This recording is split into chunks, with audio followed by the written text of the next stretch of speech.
ছুটে যাবে নাকি হারিয়ে পাহাড় সাগর বা লাল মাটি, দূর নদী ছাড়িয়ে অচেনা পথের বাঁকে ফেরিওয়ালার ডাকে, আর শ্রীনগর কোনো অপেক্ষা করে থাকে। চিরা জীবনের মাঝে অন্য জীবনের সুরে হাতছানি দেখ কাছে দূরে, কাছে দূরে, কাছে দূরে, কাছে দূরে, কাছে দূরে, কাছে দূরে। নমস্কার, নতুন করে ফিরে দেখা পর্বের দ্বিতীয় দিনে আমরা ফিরে দেখব বাঁকুড়া জেলার জেল্লা। আমরা এখন লেক টাউনের ঘড়ি মোড়ে। এখান থেকে বেলঘরিয়া এক্সপ্রেসওয়ে ধরে বালির ব্রিজ পার করে যাব ডানকুনি, ওখান থেকে আরামবাগ। আজ আমাদের মূল গন্তব্য বাঁকুড়া জেলা। আমরা এখন দাঁড়িয়ে আছি একলক্ষী, পূর্ব বর্ধমান। এখন আমরা যাব জয়পুরের জঙ্গলে। চলুন। যাওয়ার কথা ছিল এক জায়গায়, পৌঁছে গেলাম আরেক জায়গায়। আর সে জায়গা সত্যি সত্যি এক কথায় মনের মতো, কারণ সেখানে উঠেছে পূর্ণচাঁদ, যে চাঁদের নাম গোকুল। এই কূলে এসে তরি থামতেই আর কথা নয়, স্তব্ধ হলাম, মুগ্ধ হলাম। আমরা আছি বাঁকুড়ার গোকুল চাঁদ মন্দিরে। এই মন্দিরটি উৎসর্গ করা হয়েছে ভগবান শ্রীকৃষ্ণকে। তিনি এখানে গোকুল চাঁদ নামে পূজিত হন। এই মন্দির পঞ্চরত্ন শৈলীতে নির্মিত, মানে মন্দিরের উপর 5টি চূড়া বা রত্ন আছে। পোড়ামাটির ইট দিয়ে তৈরি এই বিশাল মন্দির। মন্দিরের গায়ে খোদাই করা টেরাকোটা অলঙ্করণে ফুটে উঠেছে পুরাণের কাহিনী। এগিয়ে যাচ্ছে জয়পুর ফরেস্টের দিকে, বাংলার পশ্চিম প্রান্তে। বাঁকুড়ার এই জয়পুর জঙ্গল একসময় ছিল মল্লভূমের বিস্তীর্ণ অরণ্যের অংশ। এই পথ দিয়েই হয়তো হেঁটে গেছেন রাজদূত, শিকারী, সাধারণ মানুষ। সময়ের সাথে সাথে অনেক কিছু বদলেছে, কিন্তু এই জঙ্গল নিজের ছন্দে থেকে গেছে। আর সেই জঙ্গলের বুক চিরেই এগিয়ে চলেছি আমরা।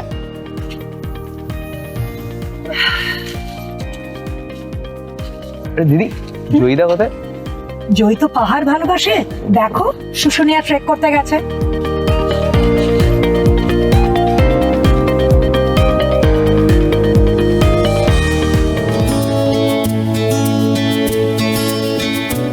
এখন আমরা কাছে দূরে সঙ্গে নিয়ে চলে এসেছি বিষ্ণুপুর বাস স্ট্যান্ডে।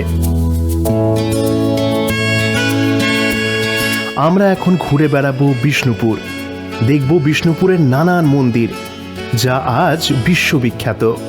এসব মন্দির 16 থেকে 18 শতকের মধ্যে মল্ল রাজারা গড়ে তুলেছিলেন। বিষ্ণুপুরের সবচেয়ে প্রাচীন মন্দিরটি হল রাসমঞ্চ। বীর হাম্বির এটি নির্মাণ করেন। রাস উৎসবের সময় বিভিন্ন মন্দিরের দেবমূর্তি এখানে এনে রাখা হয়। সেখান থেকে একটু এগোলে দেখতে পাবেন গ্রাম বাংলার ঘর থেকে মন্দির, জোড় বাংলা মন্দির। দুটি দোচালা বাংলার ঘর পাশাপাশি জুড়ে তৈরি এই মন্দির। উপরে রয়েছে একটি ছোট্ট চূড়া। 1655 সালে মল্লভূমের শাসক রঘুনাথ সিংহ জোড়বাংলা মন্দির নির্মাণ করেন। বিষ্ণুপুরে শুধু টেরাকোটা মন্দিরই নয়, এটি শিল্পেরও এক জীবন্ত কেন্দ্র। আর সেই শিল্পের প্রাণকেন্দ্র টেরাকোটা বাজার। এই বাজারে ঢুকলে মনে হবে আপনি যেন এক ওপেন আর্ট গ্যালারিতে দাঁড়িয়ে আছেন। চারিদিকে শুধু পোড়া মাটির কাজ, ইতিহাস শুধু মন্দিরের দেওয়ালে নয়, কখনো তা বোনা সুতোয় সুতোয়, নকশায় নকশায়, রঙে রঙে।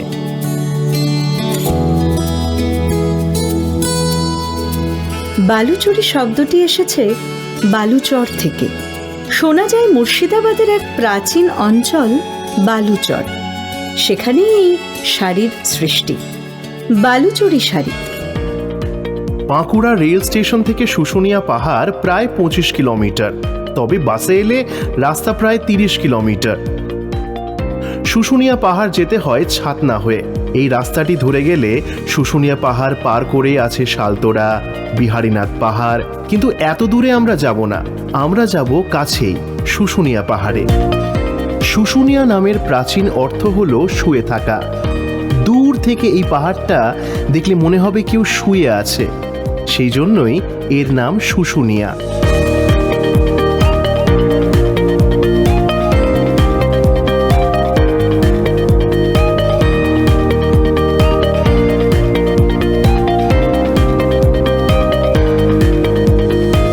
এখানে জানতে জানতে, দেখতে দেখতে এগিয়ে চলেছি শুশুনিয়া পাহাড়ের দিকে। এখানে পাহাড়ে ওঠার আগে দর্শন করছি, ঈশ্বরকে প্রণাম জানাচ্ছি। ঈশ্বরের তৈরি এই পৃথিবী কি অপূর্ব, আর কত বৈচিত্র্য। সেই বৈচিত্র্যের খোঁজেই তো বেরিয়েছি আমরা।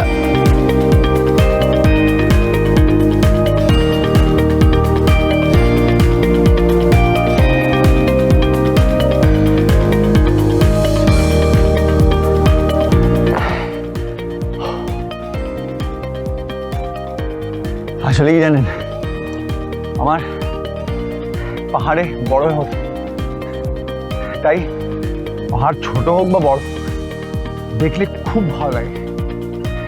তাই বড় বড় পা ফেলে উঠে যেতে ইচ্ছে করে।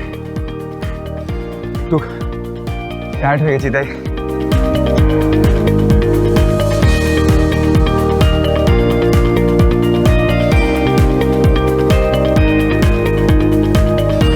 এখানে পাহাড়ে চড়তে তো সবার মন চায়, সবার মন চায় উঁচুতে উঠতে, উঁচুতে দাঁড়িয়ে গোটা পৃথিবীটাকে দেখতে। আসুন দেখে নি এই শুশুনিয়া পাহাড়ের নিচে কি অপেক্ষা করছে আমাদের জন্য। অপেক্ষা করছে এই বিশাল বৃক্ষের নিচে দেবতার স্থান, অপেক্ষা করছে বয়ে আসা ঝর্ণার জল, যে জলে স্নান করে এখানে আসা মানুষজন। আমরা আসছি ব্রেকের পরে, সঙ্গে নিয়ে কাছে দূরে। কাছে দূরে, কাছে দূরে। ফিরে এলাম ব্রেকের পরে, সঙ্গে নিয়ে কাছে দূরে। আমরা আছি বাঁকুড়া জেলায়, পশ্চিমবঙ্গের পশ্চিম প্রান্তে। একদিকে অরণ্য, একদিকে টিলা, আর মাঝখানে ছড়িয়ে থাকা জনপদ বাঁকুড়া জেলা। আজ শুরুতেই আমরা এগিয়ে যাচ্ছি সুতান ফরেস্টের দিকে, কিন্তু যেতে যেতে যেদিকে তাকাচ্ছি সেদিকেই দেখতে পাচ্ছি খেজুর রস জাল দেওয়া হচ্ছে, তৈরি হচ্ছে খেজুর গুড়। তাই এই মিষ্টি সকালে খুব দেখতে ইচ্ছে করছে এই মিষ্টি গুড় কিভাবে তৈরি হয়।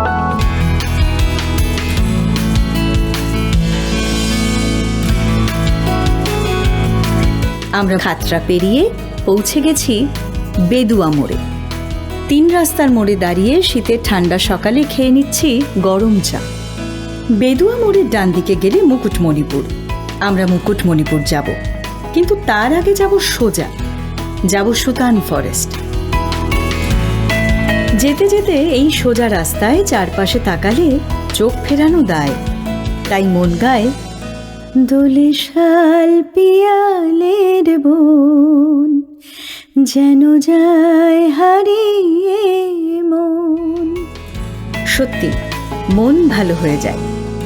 বাঁকুড়া সুতান ফরেস্ট এটি একটি সুন্দর বনাঞ্চল, যা 12 মাইলের জঙ্গল নামেও পরিচিত। প্রায় পৌঁছে গেছি সেই সুতান ফরেস্ট। বাকি আর মাত্র প্রায় 5 কিলোমিটার পথ। পিচঢালা রাস্তার দুপাশে সারি সারি গাছ। শুধু শাল পিয়াল না, এখানে দেখা মেলে মহুয়া, পলাশ, শিমুল, বাবলা আরও নানা গাছ। এই অরণ্যের নাম সুতান ফরেস্ট। এই ফরেস্টে যদি আপনি রেস্ট নিতে চান, মানে থাকতে চান, তার জন্য আছে বেশ কিছু গেস্ট হাউস ও হোমস্টে। এখানে দেখার মতো অনেক কিছু আছে, যেমন Sutan eco park, Sutan lake, Sutan গ্রাম। সেই গ্রামের দিকে যাব, তবে তার আগে চড়াই উতরাই দিয়ে যেতে যেতে দু চোখ ভরে দেখে নেব সুতান ফরেস্ট। এগিয়ে যাচ্ছি সুতান গ্রামের দিকে এবং আস্তে আস্তে চারপাশ দেখতে দেখতে পেরিয়ে যাচ্ছি সুতান গ্রাম। এখন আমরা আছি সবাই মিলে ঝিলিমিলিতে। সুতান ফরেস্টে এলে সবাই একবার আসে এই ঝিলিমিলিতে। সুতান ফরেস্ট থেকে দূরত্ব মাত্র 15 কিলোমিটার। এই ঝিলিমিলিতে শালপিয়ালের মাঝখানে পাখির ডাক শুনতে শুনতে দেখে ফেলা যায় এই ছোট্ট গ্রাম, যেখানে আছে প্রকৃতির হাতছানি। উপভোগ করছি চারপাশ, আর ঝিলিমিলি ছাড়িয়ে এগিয়ে যাচ্ছি তালবেড়িয়া লেকের দিকে। ঝিলিমিলি থেকে তালবেড়িয়া লেকের দূরত্ব মাত্র 8 কিলোমিটার।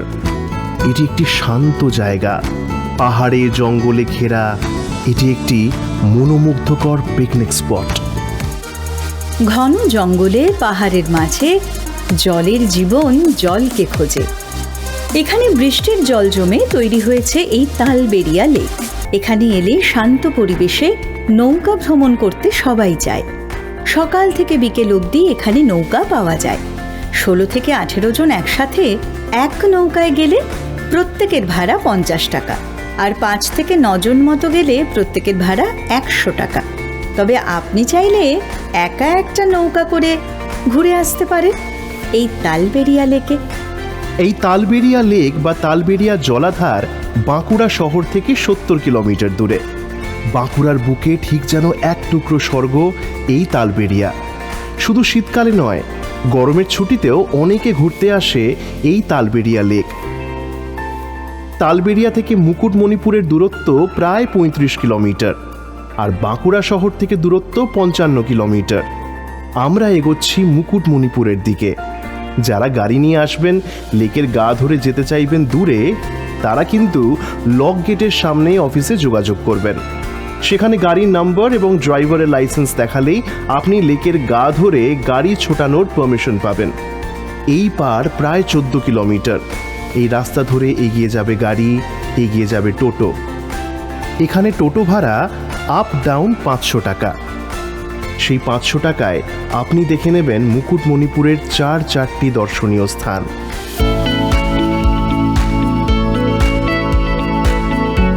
আচ্ছা, গাড়ি ছেড়ে আমরা টোটো ধরলাম কেন বলো তো? তার প্রধানত কারণ হচ্ছে যে এখানে টোটো চালকরা যারাই আসে ঘুরতে, এখানে টোটোতে করে দেখতে চায়, তাদের 4টে জায়গায় নিয়ে যায়। জানেন, এমন জায়গায় এলে সত্যি ভেসে যায় দূর দিগন্তে। মন চায় ভেসে যেতে এই বিরাট জলাধারের মাঝখানে।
এবার এগিয়ে যাব জলের দিকে, উঠব নৌকায়। ও মাঝি রে, ও মাঝি রে। আচ্ছা, পুরো টিম বলছিল যে মুকুটমণিপুরে এসে নৌকো চড়বে, কিন্তু আমি না আসলে সেটা কি সম্ভব? দূরে দেখতে পাচ্ছেন, দূরে 12 ঘুটু পাহাড়, আর হাতে কংসাবতীর জল।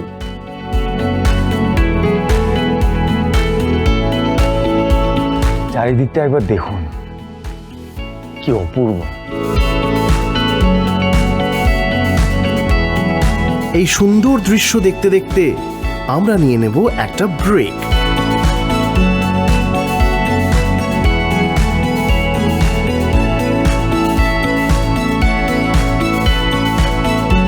কাছে দূরে কাছে দূরে ফিরে এলাম ব্রেকের পরে, সঙ্গে নিয়ে কাছে দূরে। কামারপুকুর পেরিয়ে আমরা এগিয়ে চলেছি সোজা। আমরা আজকে শুরুতেই যাব জয় মা বলে জয়রামবাটি। কামারপুকুর থেকে জয়রামবাটির দূরত্ব প্রায় 7.5 কিলোমিটার। গাড়িতে সময় লাগে প্রায় 16 থেকে 20 মিনিট। আপনি চাইলে কামারপুকুর থেকে টোটোতেও যেতে পারেন জয়রামবাটি। 1853 খ্রিস্টাব্দের 22শে ডিসেম্বর কৃষ্ণ সপ্তমী তিথিতে ভূমিষ্ঠ হন আমাদের জন্ম জন্মান্তরের মা দেবী শারদামণি। যার আবির্ভাবে বাঁকুড়া জেলার এই জয়রামবাটি হয়ে ওঠে মানুষের কাছে তীর্থক্ষেত্র। শীতের সকালে চলে এসেছি সেই তীর্থক্ষেত্রে, যাব মাতৃমন্দিরে। তবে সেখানে যাওয়ার আগে প্রথমেই একবার দর্শন করব মায়ের নতুন বাড়ি। নতুন বাড়িটি 1915 থেকে 1916 খ্রিস্টাব্দে স্বামী শারদানন্দজি তৈরি করেছিলেন। এই নতুন বাড়িটি পুণ্যপুকুরের পশ্চিম দিকে এবং শ্রী শ্রী মাতৃমন্দিরের দক্ষিণ পূর্ব দিকে অবস্থিত। এবার এলাম মূল মন্দিরের কাছে। যখন এলাম তখন মায়ের ভোগের সময়। মায়ের ঘর বন্ধ। ভোগ পর্ব শেষ হওয়ার পর মায়ের ঘর খুলবে খুব অল্প সময়ের জন্য, তখন দর্শন পাবো মায়ের। তাই হাতে যখন সময় পেলাম সেই ফাঁকে দেখে নেব মায়ের পুরনো বাড়ি। এই বাড়িটি জয়রামবাটি গ্রামের মুখোপাধ্যায় বংশের মূল ভিটে। এই বাড়িতে যেমন মায়ের শৈশব কৈশোর কেটেছে, ঠিক তেমনি এই বাড়িতে মা শারদা দেবী ভক্তদের দর্শন দিয়েছেন। আমরা আজ দর্শন করছি সেই পবিত্র ভূমি। দর্শন করছি মায়ের ঘর, দর্শন করছি মায়ের ব্যবহৃত রন্ধনশালা।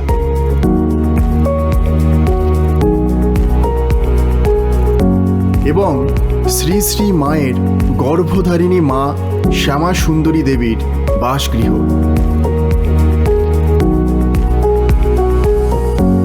মায়ের পুরনো বাড়ি দর্শন করে একটু এগোতেই দেখতে পাচ্ছি প্রসাদের জন্য বিশাল লাইন। জয়রামবাটিতে প্রসাদ পাওয়ার সময় সকাল 11:30। এই প্রসাদ পাওয়ার জন্য আপনাদের নির্ধারিত সময়ের মধ্যে মন্দিরের অফিসে এসে যোগাযোগ করতে হবে। হাতে সময় ছিল, তাই চারপাশ ঘুরে দেখতে দেখতে দেখতে পেলাম ভক্তদের ডাকে মা সাড়া দিয়েছে। খুলে গেছে মাতৃমন্দির। তাই আর কথা না বলে দর্শন করব মাতৃমন্দির, দর্শন করব মাকে। মন্দিরের বাইরে নানান দোকান, সেখানে ঠাকুর মায়ের ছবি থেকে শুরু করে পাওয়া যায় আরো অনেক কিছু। ভক্তরা কিনছে সেই সব জিনিস, আর আমরাও মনে ভক্তি নিয়ে এগিয়ে যাচ্ছি মাতৃমন্দিরের পাশে মায়ের পুণ্যপুকুরের দিকে। পুণ্যপুকুর দর্শন করে এবার এগিয়ে যাব সিংহবাহিনী মন্দিরের দিকে। আমরা মায়ের মুখ থেকে জেনেছি মায়ের অসুখের সময় মায়ের ভাই উমেশ বলেছিল এখানে সিংহবাহিনী আছেন, হতে দেবে? সেই মাকে রাজি করিয়ে নিয়ে গিয়েছিল এক পূর্ণিমার রাতে সিংহবাহিনীর মন্দিরে। সেবার সিংহবাহিনীর কৃপাতেই মা সুস্থ হলেন। কেউ জিজ্ঞেস করলে মা বলতেন সিংহবাহিনী ওষুধ দিয়েছেন। তখন থেকেই সিংহবাহিনী মাহাত্ম্য প্রচার পেল, আর জগৎ ধন্য হলো।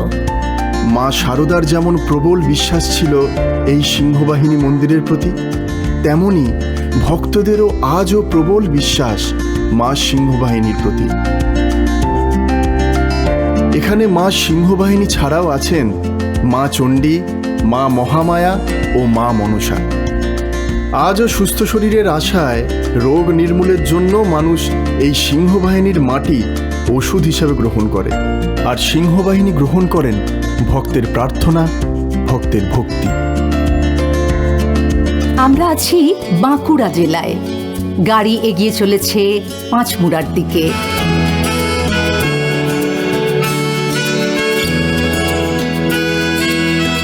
চৌবেতা শালতোড়া পেরিয়ে আমরা ঢুকে পড়েছি পাঁচমুড়া গ্রামে। গ্রামে ঢুকতেই কেমন যেন মনে হলো বাতাসে মাটির গন্ধ। রাস্তার ধারে সারি সারি মাটির ঘোড়া, হাতি, উঠোনে শুকোতে রাখা মাটির শিল্পকর্ম। আমরা কথা বলে নিলাম একজন মৃৎশিল্পীর সঙ্গে। আচ্ছা বলাইবাবু, কতদিন থেকে এই মৃৎশিল্পর কাজ করছেন? আমি ছোটোর থেকেই করছি, আমাদের সব পূর্বপুরুষ ধরেই হয়ে আসছে এসব। আচ্ছা, আমরা ছোটোর থেকেই ছোট থেকেই। আর এই যে মাটিটা, মানে মেন তো আপনাদের মাটিটা বানানো না? হ্যাঁ, মাটিটা তৈরি করে মেন। আচ্ছা, কিভাবে কি কি জিনিস, প্রধানত কি কি জিনিসের উপরে জোর দেন? আমি হাতিগড়া, মনসার ঝাড়, বিভিন্ন রকমের পুতুল এসব করি। মনসার ঝাড় মানে কোনটা একটু দেখান? এটা মনসা, এই যে। ও আচ্ছা, আর কি কি বললেন? হাতিগড়া, ঘোড়াটা তো বিখ্যাত না বাঁকুড়া? হ্যাঁ, ঘোড়াটা বিখ্যাত। এখন আমরা দাঁড়িয়ে আছি পাঁচমুড়ার এক শিল্পীর উঠোনে, আর দেখতে পাচ্ছি কিভাবে মাটি রূপ নেয় মাটির শিল্পে। এক্ষেত্রে সবচেয়ে গুরুত্বপূর্ণ কাজ হলো মাটিকে আগুনে পোড়ানো। বড় উনুন বা চুল্লিতে পুতুলগুলোকে সাজিয়ে রাখা হয়, তারপর ঢেকে দেওয়া হয় খড়, কাঠ, কয়লা দিয়ে। তৈরি হয় একটা অস্থায়ী ভাটি। তারপর ধীরে ধীরে তাপমাত্রা বাড়ানো হয়। সেই তাপমাত্রা 600 থেকে 900 ডিগ্রি সেলসিয়াস পর্যন্ত হয়। এই আগুনেই মাটির শরীর শক্ত হয় এবং রং হয় লালচে। আর পোড়ানোর পর শুরু হয় শেষ কাজ। তবে পোড়ামাটির উপর পালিশ বা বার্নিশ দেওয়া হলেও অনেক সময় প্রাকৃতিক লালচে রংটাই রাখে অনেক শিল্পী। তাতে পোড়ামাটির শিল্পের সৌন্দর্য অক্ষুণ্ণ থাকে। বাঁকুড়া জেলার জেল্লা দেখতে এবার যাচ্ছি বিকনা গ্রাম, যা এই বাংলায় ডোকরা শিল্পের জন্য বিখ্যাত। বিকনা গ্রামে যখন পৌঁছলাম তখন সূর্য ডুবে গেছে, আলো কমে আসছে একটু একটু করে, ফুরিয়ে আসছে দিন। তবু এই বিকনার প্রতি ঘরে ঘরে কমছে না কাজের গতি। মাটির শিল্পর মতোই আরও একটা শিল্প লুকিয়ে আছে এই বিকনা গ্রামে। তবে এ শুধু মাটি নয়, গালা, মোম, মাটি মিলে মিশে পুড়ে গলিত ধাতু দ্বারা তৈরি হয় ডোকরা শিল্প।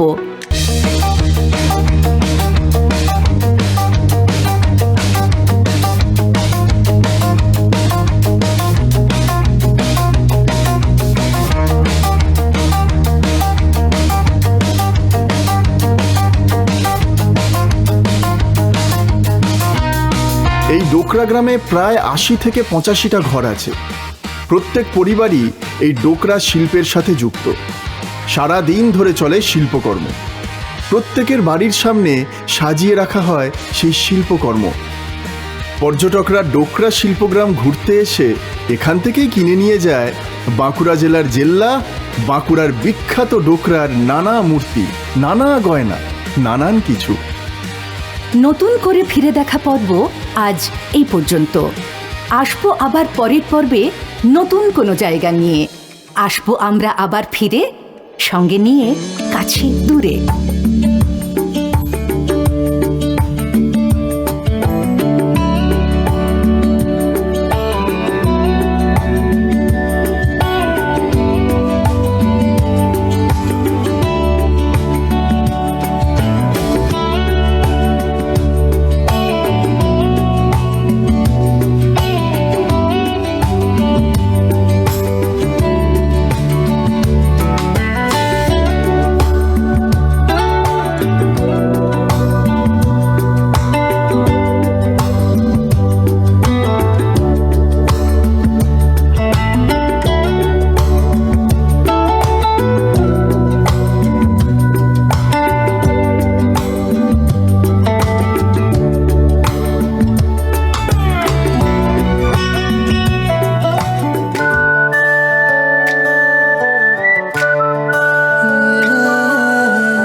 ছুটে যাবে নাকি হারিয়ে পাহাড় সাগর বা লাল মাটি দূর নদী ছাড়িয়ে অচেনা পথের বাঁকে ফেরিওয়ালার ডাকে আর শ্রীনগর কোনো অপেক্ষা করে থাকে।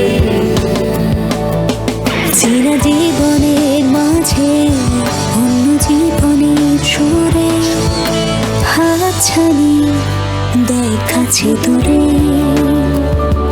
কাছে দূরে